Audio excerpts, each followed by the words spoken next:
vous en doutez, mais qu'est-ce qui se passe? Pour le moment, rien en réalité. Ça veut vous dire où ça nous mène. Ça nous mène dans 4 mois. Oui. C'est-à-dire que là, on est dans un bras de fer tout à fait cédé. À mon sens, c'est de manière stratégique Tsipras qui cède parce qu'ils renoncent effectivement jusqu'au bout de leur programme de manière unilatérale, ce qui provoquerait une sortie de l'euro et une grande pagaille. Ils ne le souhaitent pas, c'est donc pour le moment, il ne s'est rien passé. C'est-à-dire qu'on n'a pas encore trouvé une solution à la crise grecque parce qu'on a une troïka et des partenaires européens qui restent droits dans leurs bottes, figés sur l'idée qu'il ne faut pas que la Grèce change fondamentalement de politique, notamment en matière de salaire, en matière de rigueur budgétaire, c'est-à-dire qu'ils restent obsédés par cette idée qu'il faut continuer à pratiquer fondamentalement la même politique que celle qui a entretenu et approfondi la crise en Grèce et en Europe. Donc pour le moment, il ne s'est rien passé. Tsipras fait un recul stratégique en quelque sorte en disant, bon écoutez, on amadoue un peu nos positions pour avoir un ballon d'oxygène, histoire au moins de pouvoir financer les premières mesures d'urgence sociale, etc. On verra ce qui se passera dans 4 mois. Qu'est-ce qui se passera dans 4 mois? Quel est le fond de la situation? Le fond de la situation, c'est que contrairement à ce que dit M. Bourlange, c'est Tsipras qui a raison et le reste de l'Union européenne, enfin les dirigeants européens qui ont tort. C'est-à-dire que ce sont précisément, si on veut maintenir l'euro, le seul moyen qu'il y a de maintenir l'euro, c'est d'arrêter, pour maintenir l'euro, d'imposer des politiques de rigueur salariale et de rigueur budgétaire qui sont exactement le contraire de ce qui est nécessaire pour une politique d'investissement, d'innovation et de croissance dans la situation de crise dans laquelle nous sommes. Donc, si on ne veut pas lâcher là-dessus, alors que la preuve est faite de l'inefficacité de cela, eh bien, on ira nécessairement au clash. C'est-à-dire que la Grèce, comme d'autres pays, ne pourront pas s'en sortir autrement qu'en sortant de l'euro. Si la Banque centrale décide de couper les fonds aux banques grecques parce qu'ils ne veulent pas propose là-dessus aujourd'hui le programme d'austérité, c'est bien simple. Mais donc, on ira au clash. Il y a un aspect quand même qui me frappe, c'est que quand je regarde aujourd'hui la situation de la Grèce, j'ai pas l'impression que l'austérité très douloureuse qui a été imposée n'ait conduit à rien. Elle a conduit à un excédent primaire, elle a conduit à un déficit zéro, elle a conduit à un espoir de 5% de croissance. Non mais soyez sérieux. Ça me semble pas complètement peanuts aujourd'hui en termes de résultats de... Oui, bravo, en termes de résultats excédent primaire, ça veut dire quoi? Le taux d'endettement, il est à 175%, donc il est plus élevé qu'au début de la crise. 25% du PIB a été perdu depuis le début de la crise. Je vous parle pas de la catastrophe sociale et humanitaire. Donc vous rigolez en disant que c'est une bonne solution. Je dis pas que c'est une bonne solution.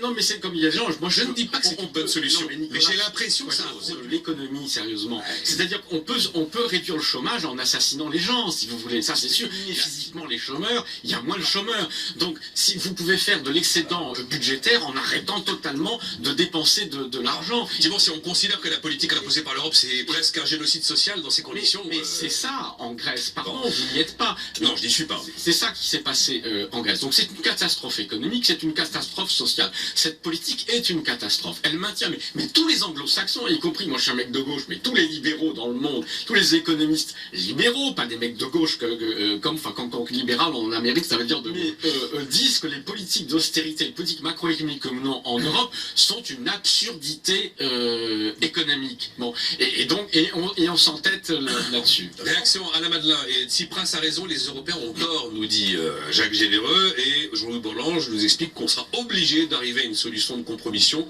qui globalement fait qu'on va garder la Grèce sous perfusion de l'Europe pendant très longtemps. Bon. Mais qu'en pensez-vous, à la Madeleine? À la faveur de l'euro et de l'aveuglement des marchés qui ont pris les obligations grecques pour des obligations allemandes, les Grecs ont pratiqué une politique de distribution que le drachme leur aurait interdit. Il faut corriger cela. Alors pour corriger cela, il y a une politique qui a été mise en œuvre dans différents pays en Europe et particulièrement en Grèce. C'est une politique de déflation salariale. On va remplacer par une déflation intérieure la dévaluation extérieure qui aurait été normalement la solution.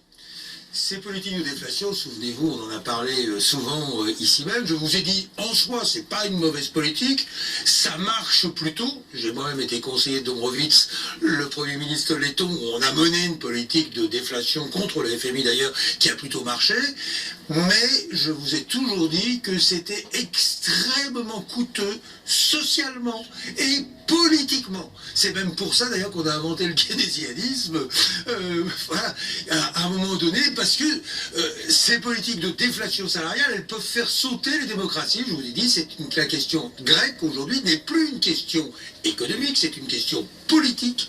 Le problème se trouve dans la rue et dans les urnes. Et puis finalement, ça s'est trouvé dans les urnes avec M. Tsipras qui dit halte à l'austérité. Alors, il a raison ou pas, là, alors, attendez, juste un mot. Dans ces politiques-là, vous avez en réalité deux leviers. Le premier levier, c'est celui, effectivement, qui consiste un peu à se serrer la ceinture, et donc à serrer la ceinture des peuples, hein, pour des salaires, des trucs, etc., y compris des pensions, avec ici et là des conséquences sociales qui sont assez lourdes. Et puis, vous avez, j'allais dire, le levier pro-croissance, le frein d'un côté, l'accélérateur de l'autre, celui des réformes structurelles qui vous fabriquent de la croissance.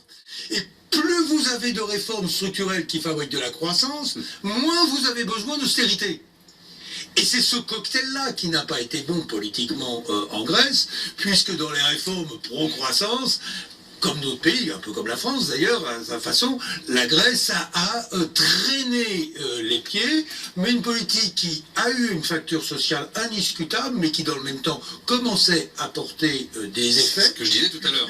Prenez l'exemple du tourisme, le tourisme en Grèce devient vraiment compétitif pour l'État. Surtout avec la baisse de l'euro. Il devient compétitif. Or, on est en train de casser cela avec M. Tsipras, qui arrive avec une politique qui n'est pas, sur le papier, euro-compatible. C'est ce que disait Jean-Luc Borloo. Elle n'est pas euro-compatible. Pour faire simple, si je recrute des fonctionnaires, si je augmente les salaires, si je diminue la durée du travail, si je reviens à l'âge de la retraite précédemment, cette politique n'est pas compatible puisqu'elle vous crée au fond un déficit de compétitivité à nouveau à l'intérieur de l'euro. Or justement c'est le problème de départ et celui qu'on ne sait pas résoudre. Donc il est normal que d'un côté, on vous dise la dette c'est pas un problème, on l'aménagera toujours, et Jean-Louis a raison de ce point de vue-là. On l'a déjà fait en 2012, et puis on sait le faire. Mais simplement, vos réformes doivent être de vraies réformes structurelles. Alors, pour ça ressemble à des vraies réformes structurelles, ce qui est proposé en gros. Non. On ne sait pas, mais on sait qu'il y a et vous allez voir vraisemblablement la dans le paquet qui a été ficelé ce soir, dans les propositions de Tsipras et de Varoufakis, ce sera on va augmenter les recettes grâce à la lutte contre la fraude fiscale, grâce à les impôts, etc. Augmenter les recettes, c'est tous les trucs d'entreprises en difficulté qui disent je veux augmenter les ventes. Faites-moi confiance, je veux augmenter mes ventes. La réalité, c'est que vraisemblablement, la Grèce va s'enfoncer dans la crise.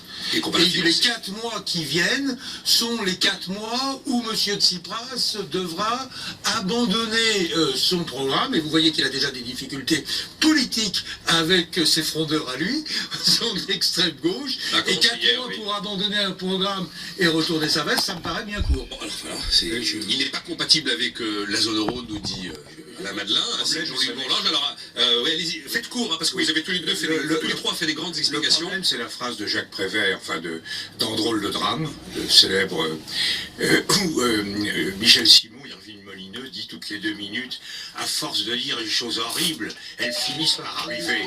Et bien là, c'est quand vous avez un programme aussi peu compliqué de revenir là-dessus. Mais je voudrais relever d'un mot ce qu'a dit. Vous vous rendez compte que Jacques Généreux dit qu'il a raison et vous m'expliquez qu'il n'est pas compatible avec l'euro. Il y a bien un moment. Je crois qu'il n'est pas compatible avec l'euro. Oui, mais il a raison ou il a Non, il y a 2 choses. Je crois qu'il y a 2 choses différentes. D'abord, la critique générale sur la politique menée dans l'euro, c'est une chose. La critique sur la Grèce, c'est différent. Je crois que le problème de la politique de l'euro, c'est qu'elle n'est pas assez diversifiée selon les situations des pays. Bon, mais je ne vois pas ce qu'on pouvait faire d'autre que de la dévaluation interne à partir du moment où les dirigeants grecs, socialistes et démocrates chrétiens ou conservateurs la main dans la main, avaient fait une politique aussi irresponsable que celle qu'ils ont menée. Alors c'est très coûteux, ça consiste à remettre le dentifrice dans le tube, c'est beaucoup plus difficile que de ne pas le faire sortir, mais c'est ainsi.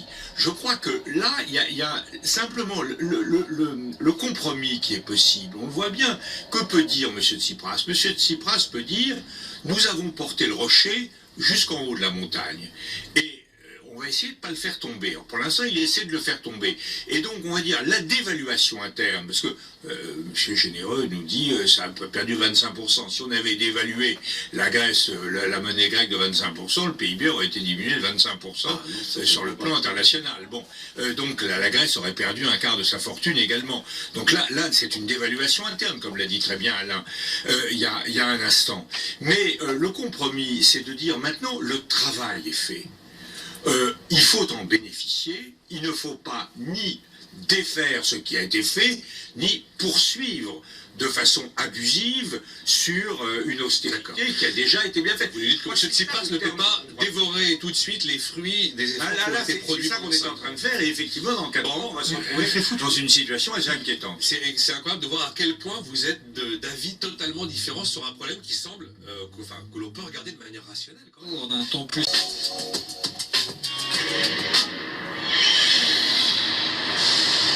Tous les jours sur BFM Business, dès 6h, Good Morning Business.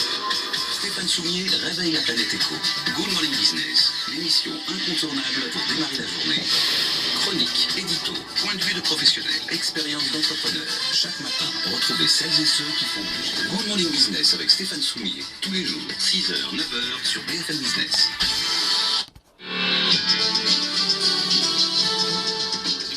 Capital Génération d'Auditeurs, j'en ai plusieurs qui m'ont dit par mail que vous étiez très long dans vos explications. On va essayer de faire un peu plus court. Non mais bon, on a posé le débat au début. Chacun effectivement a eu un temps de parole généreux, c'est le cas de le dire. Et j'ai également Marc qui m'écrit sur Twitter, certains ne veulent pas comprendre que les phases d'ajustement et l'austérité, ça passe souvent par une phase récessive et une phase douloureuse. Alors, on n'est pas du tout, vous n'êtes pas du tout du même avis, on va conclure ce sujet grec. Jacques Généreux nous dit que nous sommes responsables, nous les Européens, de ce qui se passe en Grèce et que Tsipras a raison et que la politique qui a été menée pendant 5 ans était mauvaise, qu'il aurait fallu que l'Allemagne inverse son policy mix, c'est que la BCE dégaine le plus vite possible pour intervenir.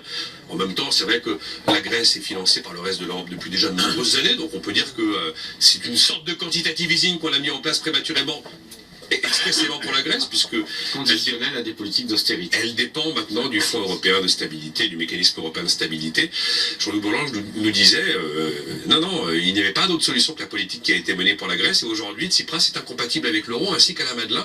S'il y avait d'autres solutions, Alain, est-ce que c'est l'échec collectif d'une Europe qui n'arrive absolument pas à se diriger vers une zone monétaire optimale? Je ne sais pas comment on peut conclure l'histoire. Non, je pense que c'est un raccourci assez audacieux de la part de Jacques Généreux que de dire tout ça c'est la faute de l'Allemagne. C'est pas ce que j'ai dit. C'est pas ce qu'il a dit. Non, c'est pas exact. J'ai dit là, j'ai donné la responsabilité des Grecs, la responsabilité de l'Europe, des politiques européennes, et la responsabilité de l'Allemagne dans sa politique agressive, effectivement, de dévaluation. Non, mais salariale. cela revient à Trois éléments. que si l'Allemagne n'avait pratiqué une autre politique, les choses seraient différentes. Ce que je ne crois pas.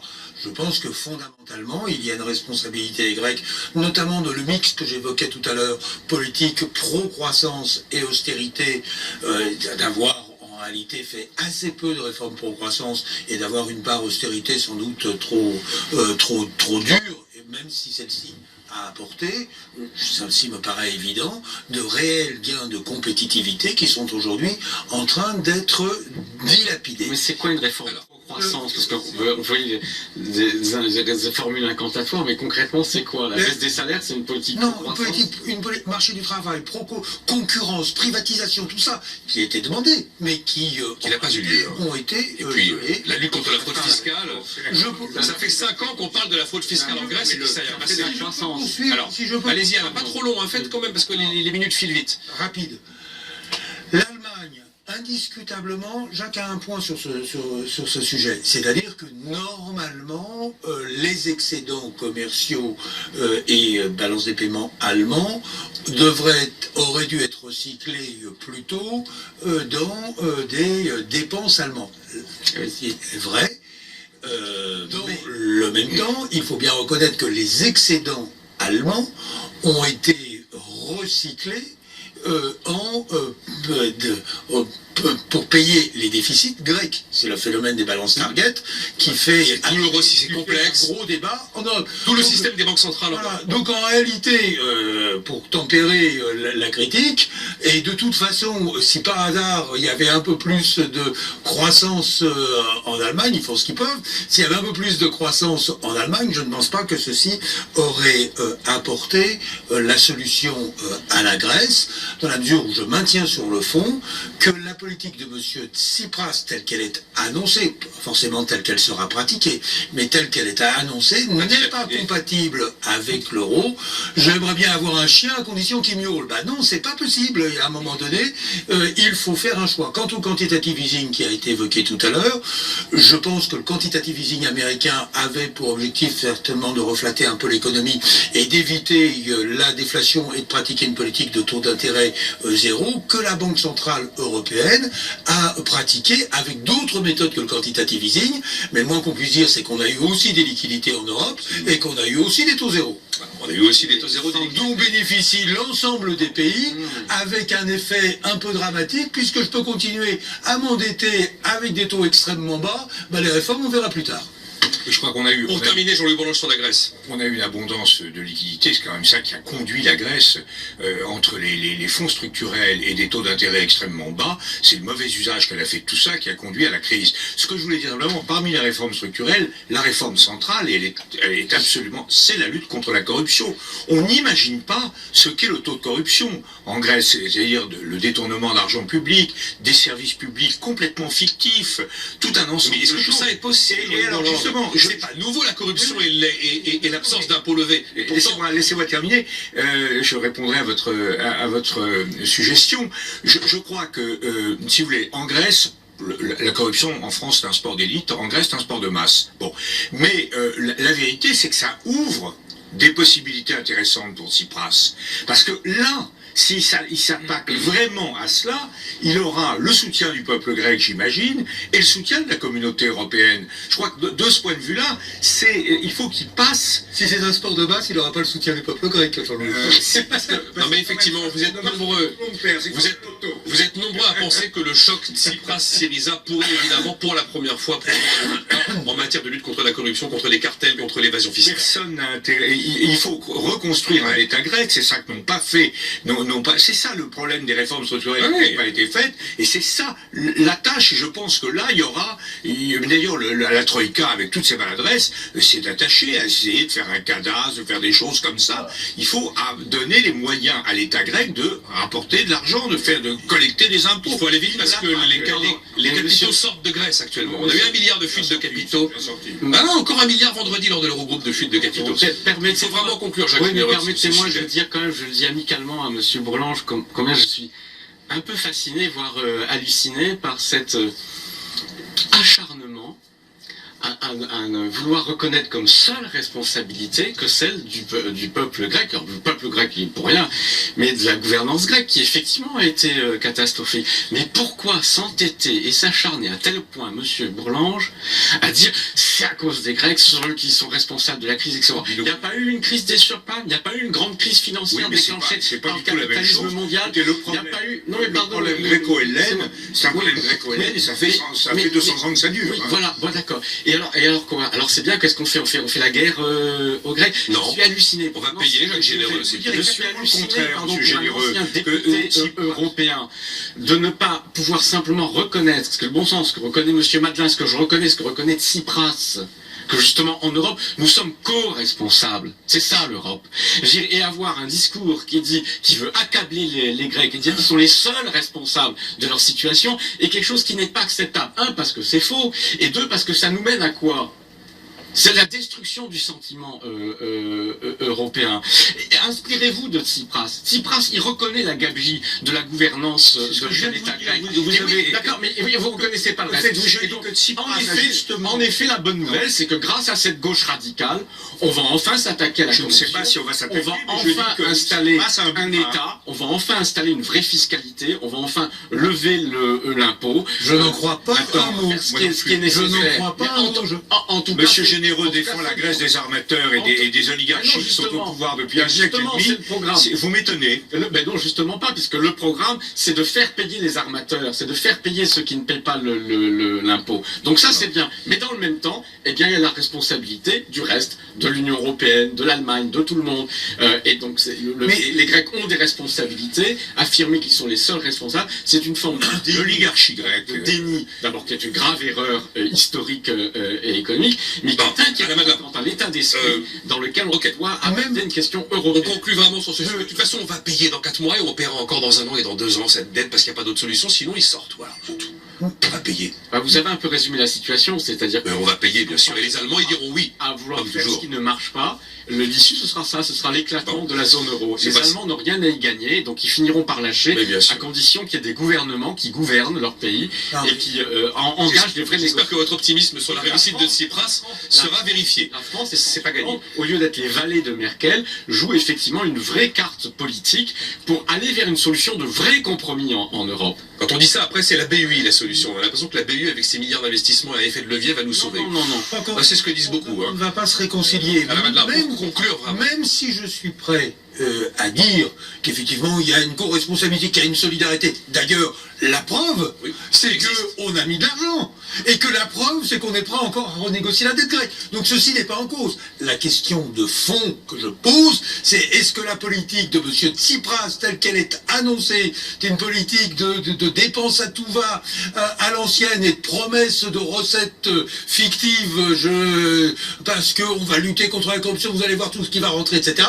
Est-ce que cette politique est compatible avec l'euro et le retour de la croissance en Grèce? Je dis que non, et que le réveil sera douloureux. Elle est compatible avec la croissance, et la question est de savoir est-ce que les Pas. politiques menées par les autres sont compatibles avec la politique de M. Tsipras. C'est ça la co-responsabilité. Messieurs, est-ce que... Merkel Il faut que tout le monde- sur le modèle il faut que Tsipras. tout le monde fasse du Tsipras en Europe, et l'Europe bien. sera sauvée. Eh bien, Formidable. pardon, mais si l'Allemagne l'avait fait, je vous signale qu'avant la crise, les Allemands travaillaient moins que les Grecs, ils étaient moins Merkel, productifs Kata, que les Grecs.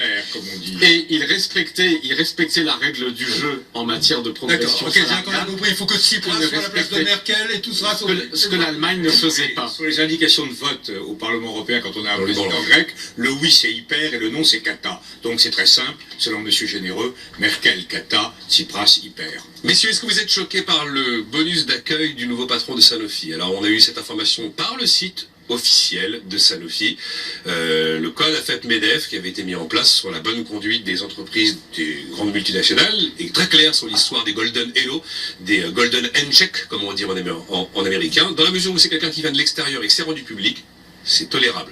Hier, ça a été la bronca, évidemment. Jacques Généreux, ça vous choque? On ne fait pas des tunnels, là. Hein. Dites-moi franchement comment vous avez vécu cette histoire. Pour cette histoire, c'est pas Un classique. c'est une anecdote parmi Oui. tant d'autres, mais qui, à force de se répéter, font système. Et effectivement, là, je sais que je ne serai pas évidemment d'accord avec mes autres partenaires sur ce plateau. Vous avez deux questions. Vous avez une question économique et vous avez une question d'essence et une question morale. La question économique est de savoir est-ce que c'est le niveau de rémunération sous quelque forme que ce soit d'accueil au départ, le salaire en stock option, etc. Je parle de la masse globale de la rémunération. Quelle est leur justification économique? Alors, il y a une certaine justification à ce que des gens aient une rémunération qui croisse en fonction de leurs compétences, de leurs qualifications, voire de leur ancienneté, de leur talent spécifique. Il y a des incitations à donner aux gens qui sont nécessaires pour qu'ils se défoncent. C'était l'origine des stock options. C'était on pour le fait- attirer des talents qu'on n'avait pas On le fait payé pas au pour début. rien, voilà, bon, dans des jeunes créations d'entreprises, rémunérer les gens sous d'autres formes. Très bien. Bon. Alors, jusqu'où? Alors, c'est ce que nous enseigne l'anthropologie et la théorie économique, la psychologie expérimentale et l'anthropologie, c'est que nous n'avons absolument pas besoin des rémunérations hallucinantes que nous connaissons depuis une vingtaine ou une trentaine d'années. C'est-à-dire qu'il y a 40 ans, vous aviez des patrons et des créateurs d'entreprises qui, pour 100 fois moins ou 1000 fois moins, avaient le même degré d'implication, le même degré de compétence et le même degré d'incitation. Il est vrai qu'aujourd'hui, les salaires en euros sont les mêmes que ceux en francs autrefois, Sur donc le ça a pas plan mal changé. économique, le fait qu'aujourd'hui certains patrons soient payés 500 fois ce pourquoi ils auraient fait le même travail il y a 30 ans, on ne peut pas dire que c'est justifié par le fait que leur productivité et leur efficacité a été multipliée par 500. Ok, mais est-ce qu'il faut une loi? Est-ce qu'il faut intervenir? Est-ce qu'il faut rendre Donc, ça illégal? évidemment. Donc il faut rendre ça illégal. Socialement, c'est inexplicable. Donc économiquement, ça ne sert à rien. Voilà, c'est un gaspillage, c'est de l'argent perdu pour les entreprises et pour l'économie. C'est-à-dire que des gens aussi talentueux, voire les mêmes, feraient exactement la même chose pour des niveaux Oui, de on rémunération. vous explique qu'il ne viendrait peut-être pas. Mais il y en a d'autres qui viendraient, 200 Bon, francs inférieurs. ils ont du mal à le trouver, hein, le successeur de Vibareur chez Sanofi. Donc il n'y a pas de justification économique réelle à ce degré-là d'inégalité salariale. Alors après, évidemment, il y a la question, je dirais à la limite, elle devient secondaire, parce qu'une fois qu'on a compris que c'est juste une ânerie et une stupidité, et que si ces types-là étaient payés 300 000 € par an au lieu de 3 ou 6 millions, ils feraient exactement la même chose, c'est idiot. Après, il y a la question éthique et morale. Est-ce qu'il le mérite? En admettant même qu'il y a un effet économique quelconque. Ah ben on ne sait pas, il a encore rien fait. Est-ce qu'il le mérite? Voilà. Est-ce que vous méritez ce niveau de choses? C'est le côté prime à l'entrée qui passe. C'est tellement idiot quand on parle de sommes qui, pour le commun des mortels, etc., tout simplement n'ont plus aucune espèce de signification réelle. Est-ce que quelqu'un mérite d'avoir un cadeau de 6 millions quand il arrive, de 30 millions quand il part, etc. Et il le mérite quoi?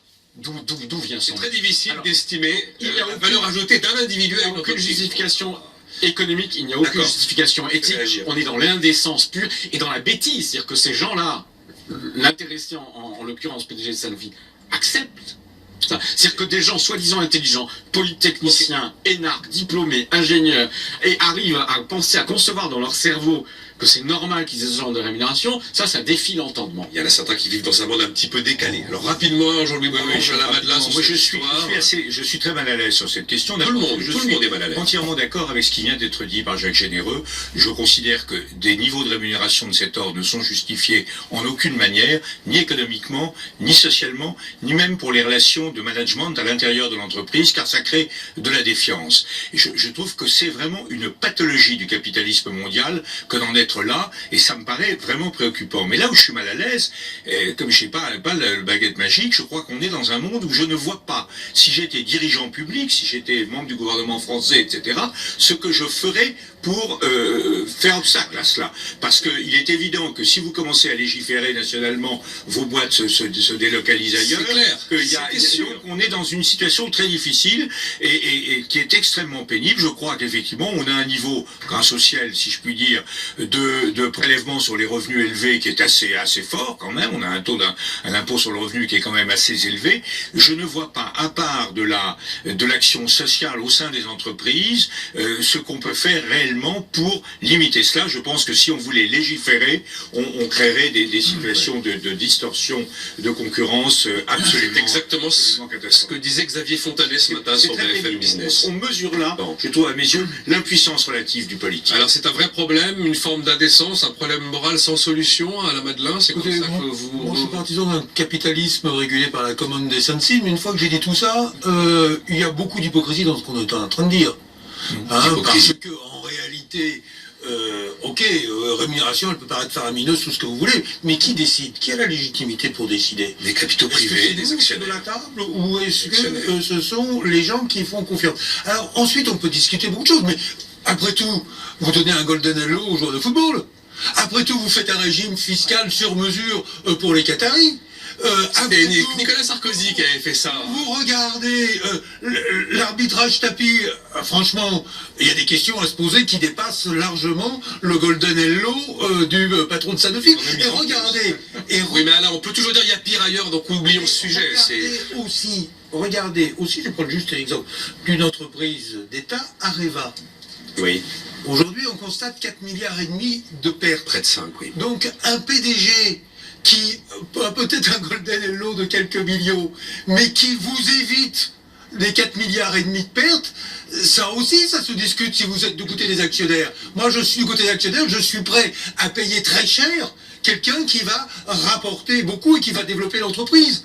Un Steve Jobs ou un Elon Musk. Même à l'entrée, sans savoir si... Ça n'a pas de prix. Ça n'a pas de prix. Et là, franchement, on est dans un débat que personne ne pourra trancher. En tout cas, oui, vous êtes tous les deux prêts à dire que ce ne sera pas tranché. Et L'économiste qui dit que quelque chose n'a pas de prix, c'est quand même inquiétant. Mais si ça a un prix, Steve Jobs, quand il a commencé dans son garage à bidouiller des trucs, c'est ça l'origine. Il n'a pas fait ça pour avoir 50 millions. Il a créé sa boîte, dollars. Steve Jobs. Il a fait ça. Mais non, mais c'est ça la c'est la différence. Non, mais il a créé sa boîte, voilà. C'est un entrepreneur. Vous acceptez C'est un innovateur. les gens qui sont les créateurs. Mais Vous l'acceptez pas mais pour non. le manager. Mais pas du tout. Mais non, pas du tout. Écoutez ce que je dis avant de m'aboyer dessus. Je dis que justement, ils l'ont pas fait pour l'argent. Et donc que ça ne sert à rien. C'est-à-dire que ces gens-là, non, mais ils sont devenus riches. Non mais, non mais si à l'arrivée devenir riche, ça veut dire avoir un patrimoine de 5 à 10 millions d'euros ou de dollars par exemple, et gagner 500 000 dollars par an, ce qui est déjà pour la plupart des gens sur cette terre quelque chose d'hallucinant. Eh bien, ça suffit très largement. Et aucun de ces innovateurs, de ces grands créateurs, de ces gens que Monsieur Madeleine P a pris d'or pour qu'ils fassent réussir ces entreprises, dirait ah ben non, j'arrête de le faire, ça m'intéresse pas si je gagne moins. Jacques Généreux, La common decency, il l'a dit. Oui, Bon, et donc non, Monsieur Bourlange, je pose la vraie question. Qui est, parce qu'en fait, finalement, on est assez d'accord. Je suis étonné, mais je suis ravi de le constater sur la condamnation des rémunérations excessives. La vraie question, c'est qu'est-ce qu'on peut faire? C'est ce que j'allais vous demander. Est-ce qu'on peut agir? Est-ce qu'on peut... Si on fait une loi, tout le monde se barre. Ça, c'est clair. Et donc, alors, je crois qu'on peut plafonner effectivement les rémunérations. Et la vraie question... Ce sont les plafonds qui comptent là. La vraie question, mais M. Bourlange l'a très bien posée.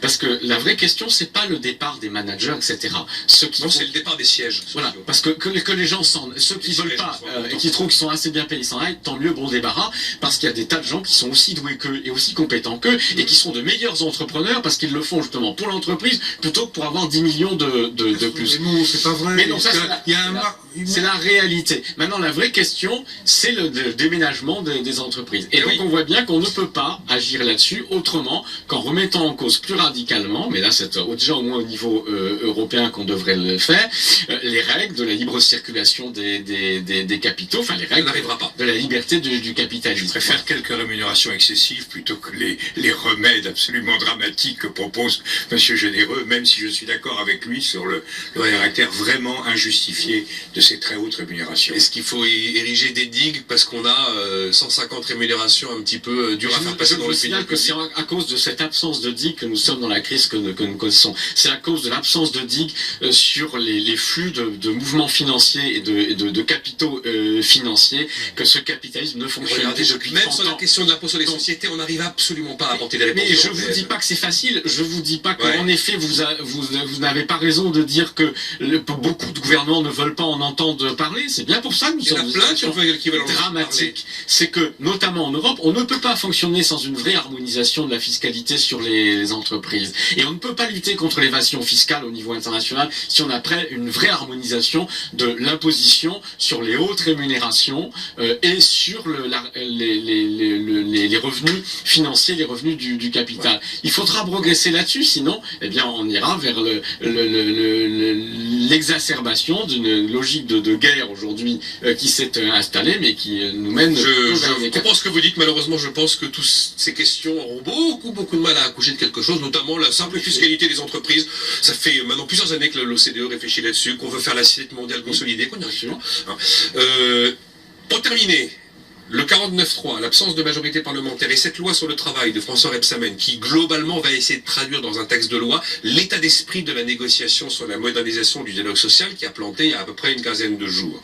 Est-ce que la situation constitutionnelle, Jean-Louis Bourlange, est grave ou pas, selon vous, à mi-mandat, plus de majorité? Je ne suis pas toujours d'accord avec Nicolas Sarkozy, mais je suis d'accord sur un point, c'est que si la majorité en est là, c'est parce que le président de la République a menti, peut-être excessif, mais a dit des choses contraires à ce qu'il essaie de faire quand il a été candidat. Et je pense aujourd'hui, la politique monnaie n'est plus celle est politiquement ingérable, les frondeurs ont raison de le dire. Je crois que le problème de François Hollande, c'est qu'il devrait carrément assumer le fait que il s'est engagé au moment de sa campagne, le discours du Bourget, etc., sur des options qui n'étaient pas celles qu'il pouvait tenir. Et tant qu'on sera dans l'entre-deux, tant qu'il fera semblant d'être fidèle, tout en étant infidèle, sans être vraiment infidèle parce qu'il ne veut pas aller très loin, on sera dans cette situation glauque au centre et enragé à gauche. Et la question qui va se poser, notamment au congrès du Parti Socialiste de juin à Poitiers, c'est de savoir s'il faut interdire à un socialiste de voter contre un texte. Il peut s'abstenir.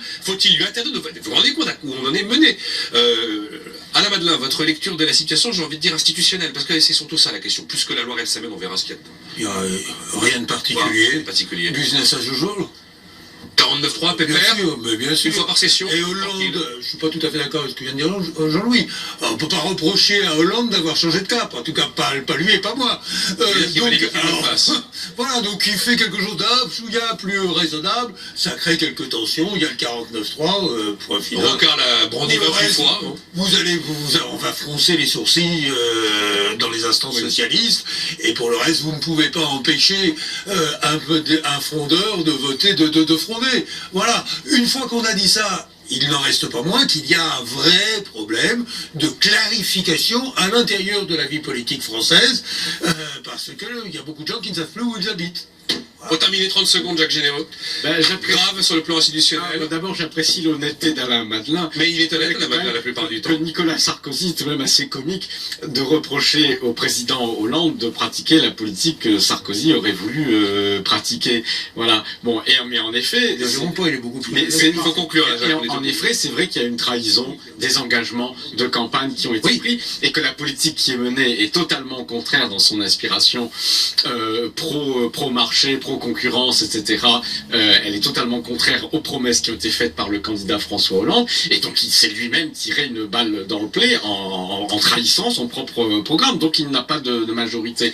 Alors ce qui est amusant aussi, c'est de voir des Valls et des Hollande qui pendant 20 ans, 30 ans au Parti Socialiste ont hué contre le 49.3 et qui évidemment s'en servent dès que... Enfin, Rocard l'a 28 fois. Dès qu'il n'arrive pas simplement à faire passer un petit texte ridicule, c'est pas le budget, c'est un petit avec le budget, vous n'avez pas le droit au 49.3. Petite loi pompeusement budget, c'est interdit pour la croissance, alors qu'il n'y a rien là-dedans qui peut stimuler la croissance.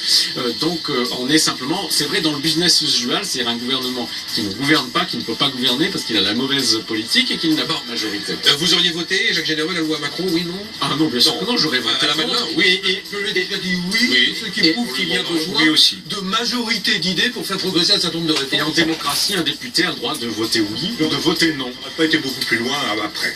Jean-Louis Bourlange, Jacques Généreux, Alain Madelin, on se retrouve demain à suivre Intégral Placement. À suivre sur BFM Business, Intégral Placement.